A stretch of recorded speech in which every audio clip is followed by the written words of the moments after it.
But tonight, let's get some other legal perspectives to the Twitter matter. And I'm being joined on the program tonight by rights activist and senior advocate of Nigeria, Mr. FEMI FALANA. He joins us virtually from Ikeja area of Lagos.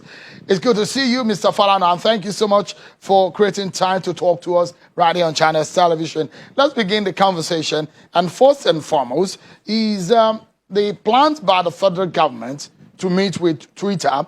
It looks like there is a negotiation. The federal government says that Twitter has written to it and therefore set up a committee that has some ministers in that committee to meet with Twitter. How does that come to you, Mr. Falana?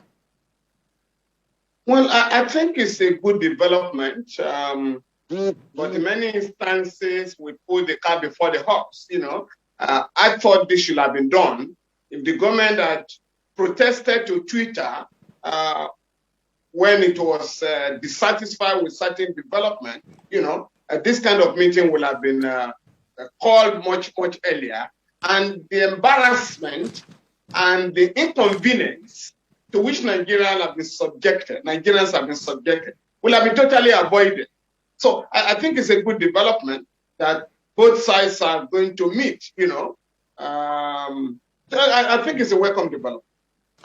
The other side to this matter, I'll come to what they should be telling Twitter based on some of the things the federal government has said. The other side to it, as a senior lawyer, there are those who have debated about the jurisdiction of the ECOWAS court in this matter, and perhaps the opinion of the senior lawyer who was also on the program yesterday, Mr. Festus Keyamo, as to whether or not the ECOWAS court will be the one, the compass, the moral compass in the affairs of Nigeria, or how the federal government should run the affairs of a citizen. Let me get your take on the jurisdiction of ECOWAS, the ruling of yesterday, and in the eye of the law, what do you make of this ruling, and what are the implications? Well, in the 60s and 70s, it was convenient for dictators in Africa to plead sovereignty, and that nobody should interfere in our internal affairs. But in this stage and time, once countries have submitted part of their sovereignty to international bodies, in this case, the ECOWAS, Nigeria has ratified the protocols establishing the court, as well as the supplementary protocol. It is therefore too late in the day to rush back home and say, we are independent, we are a sovereign nation. You have already admitted that your activities can be examined by supranational court, like the ECOWAS court.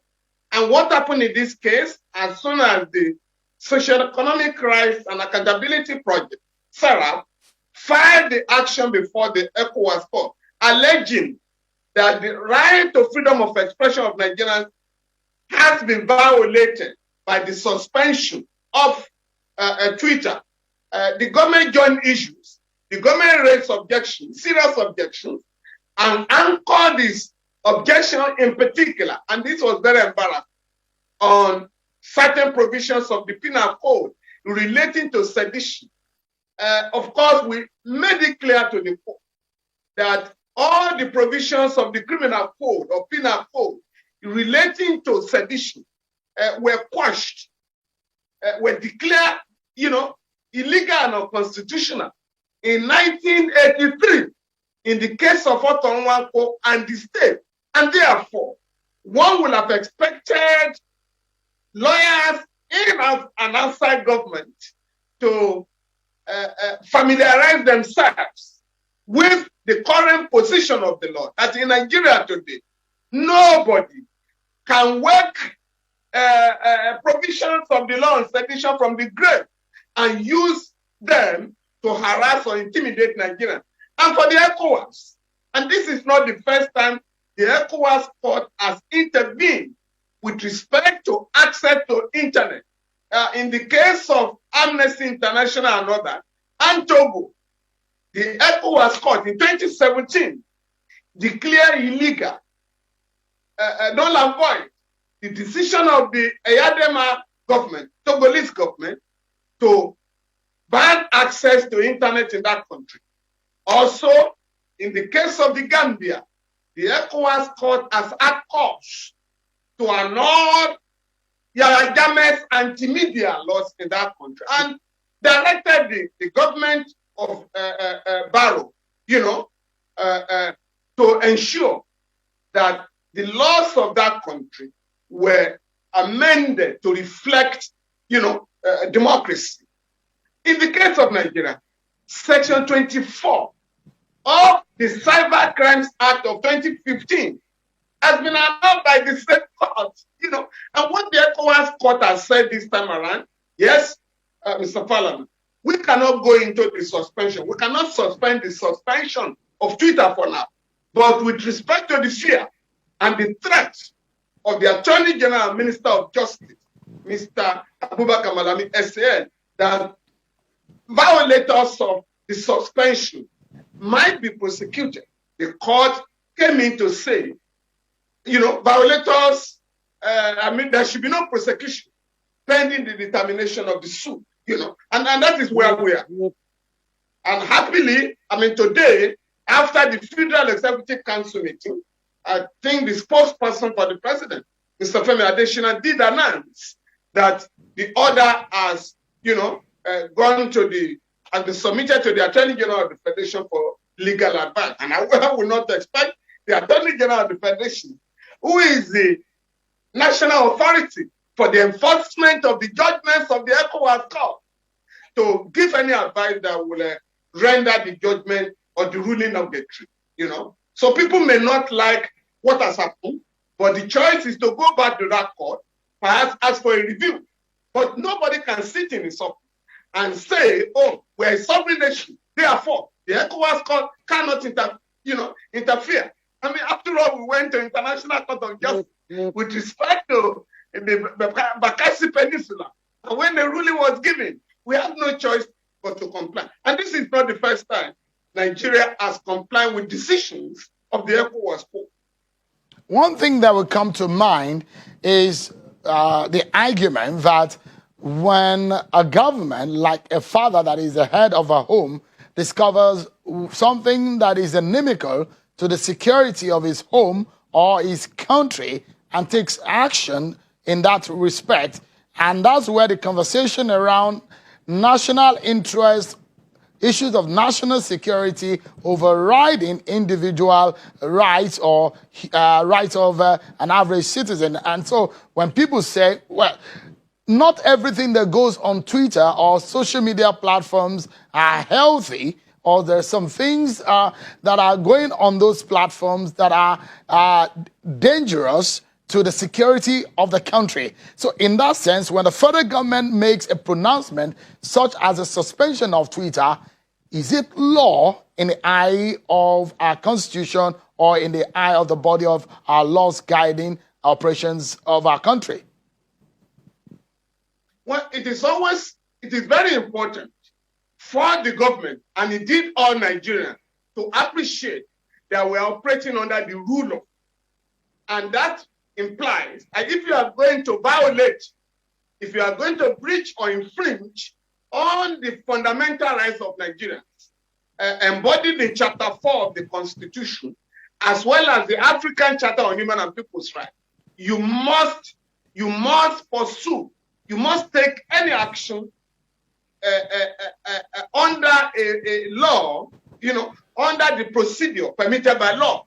In other words, if you are going to say, I cannot enjoy my freedom of movement, and you want to seize my passport, you must go to court and get an order. If you are going to search my house, you must go to court and get a warrant, search warrant. If you are going to arrest, unless the person is caught committing the offense, you must have a warrant of arrest. If you are going to violate the right of Nigerians to access information, you must approach your court and get a court order.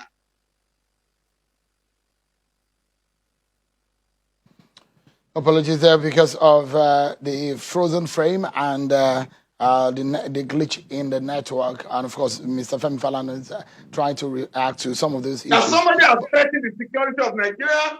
Therefore, we are going to seize his house or seize his telephone or deny him access to information. You must go to court and get a court order. That is what is required. So invariably, Mr. Falana, the federal government should have gone to court. Is that what you're saying? Oh, yes. Oh, yes. Oh, yes. Because we're not dealing with Twitter alone. We are saying Nigerians have no right to access information via Twitter because Article 9 of the African Charter on Human and People's Rights guarantees access to information. So if you want to stop and want to infringe on that right, you need a court order so that all those who are affected will say you have to take their interests into cognizance.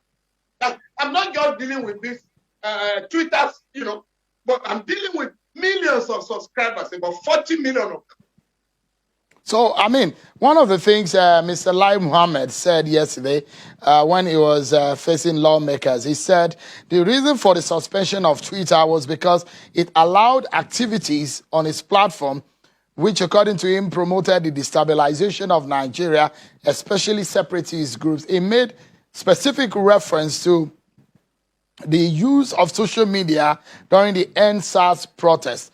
How would you react to that statement? Again, this government cannot be taken seriously when it makes such a point, because the president and officials of the government had been communicating with Nigerians via Twitter. Even after the ban, there are officials of the government that were alleged to have defied the ban by using their Twitter handler.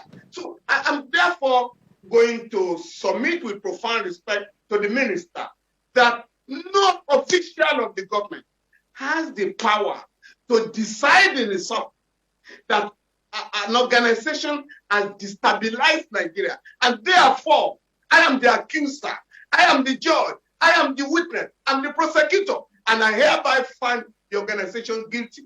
If the government has such evidence, what is expected is to file an action in court. But in this case, the government has been...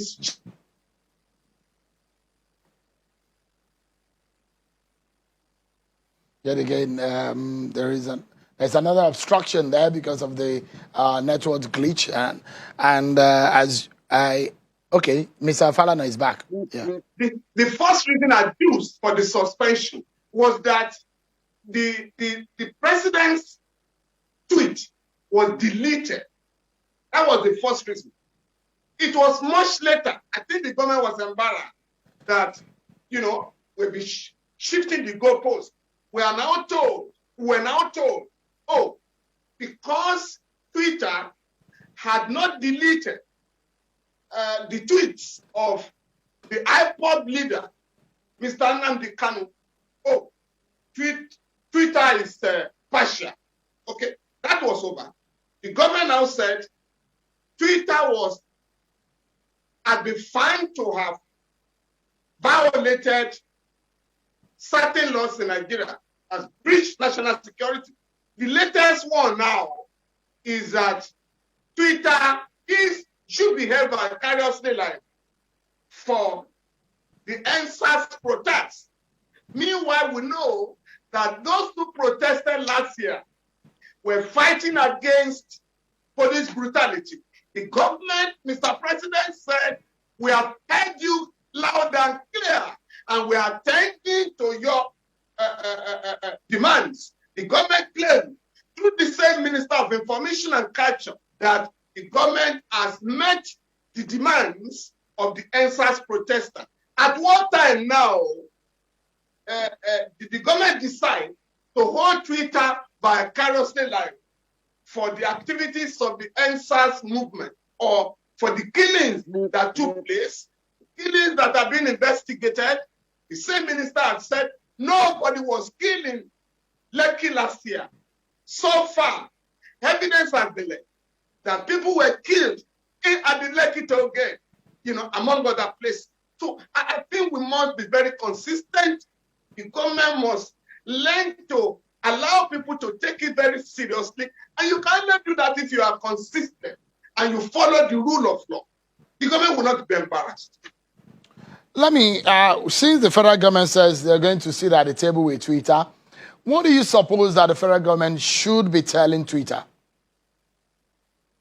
Well, I do not work for the government. I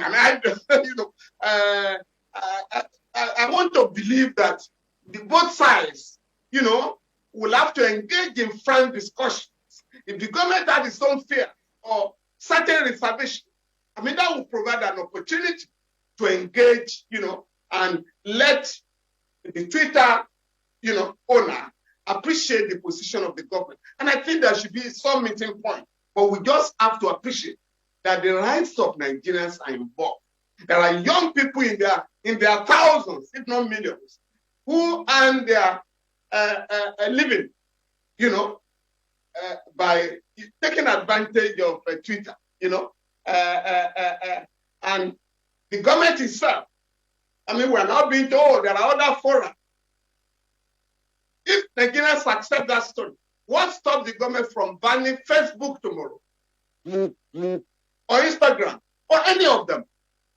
And that is why we must learn from this case that we need to, at any time, the government must put the interests of Nigeria over and above any other consideration. All right, Mr. Falana, when you talk of national security, when you talk of national security, Sean, it's about the security of Nigerians, the security of the country, and not the security of government officials. There is a difference between government security and national security.